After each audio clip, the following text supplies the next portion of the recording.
Yeah, that's just kind of what it's like we go through these, a couple of big things, and a couple years later find out, well, yeah, there were a couple more that were involved, and right. Here we're dealing with it again, as opposed to just getting it all, cleaning house now and just try to get it all over with. Right. And I'll probably be having discussions with the county board before I'm sworn in to see what we can do to make sure everything is above board, because I don't want to take over and then in January and then in May more stuff come out and say, well, you're involved in this, I want it house clean before I move in. So. I got to be a big challenge. Yeah. I got one more question.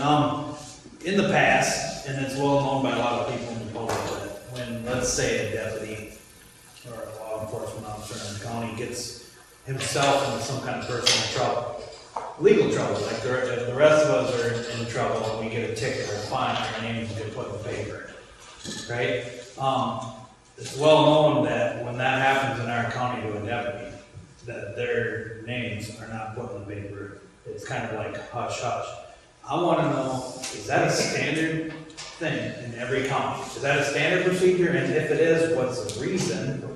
And if there isn't a good reason, would that continue? I don't know if it's standard in every county. I highly doubt it.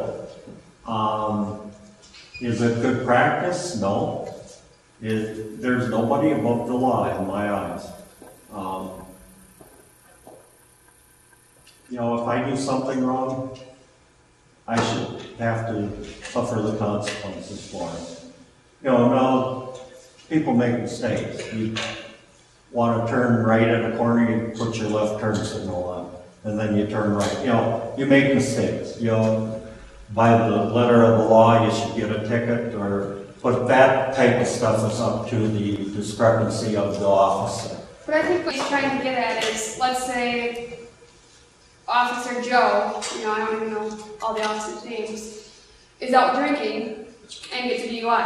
How come his name is not published, where if I were out drinking and getting a DUI, Jennifer Henderson would be in the paper? Yeah. That's where he's getting it. Why is it That's what he's answering. Yeah, and I was kind of working towards that, but yeah, and in cases like that, no, their names should go in the paper just like everybody else. I think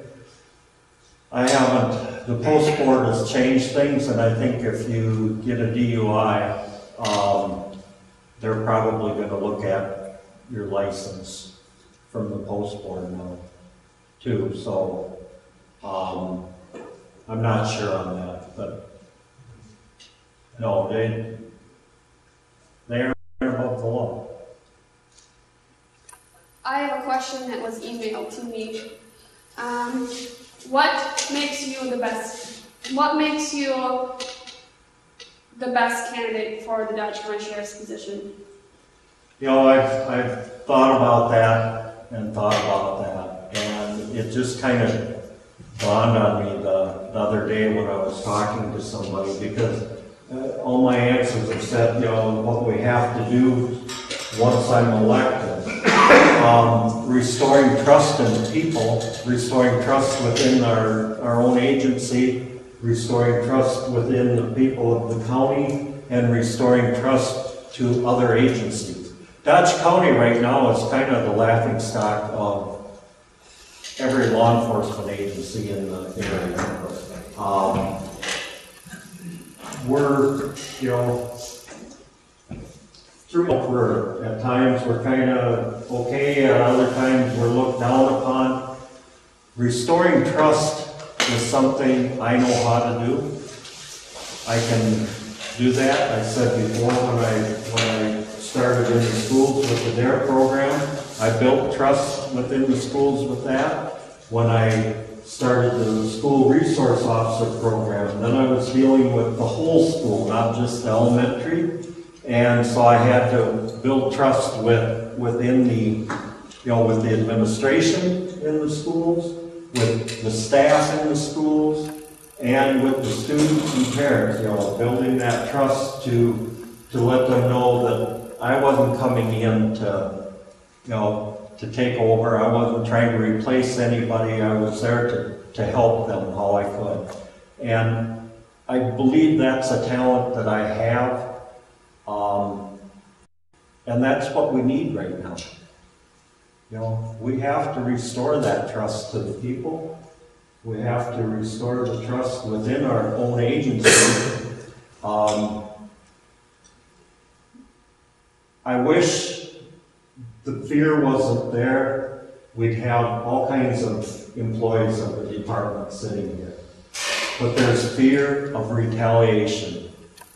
And when I decided to run for sheriff, I went to most of the employees and I told them, do not openly support me.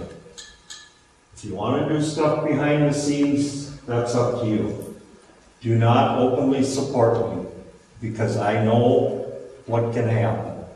I know the potential is there for retaliation. And give you an example, people have been caught just talking to me in the office and they get talked to about it.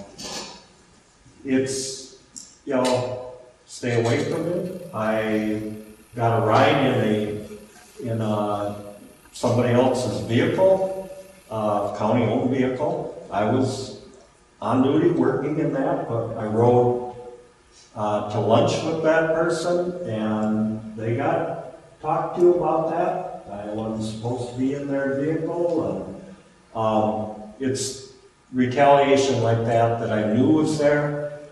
And I asked people not to openly support me. If they didn't have that fear, I know there'd be a lot of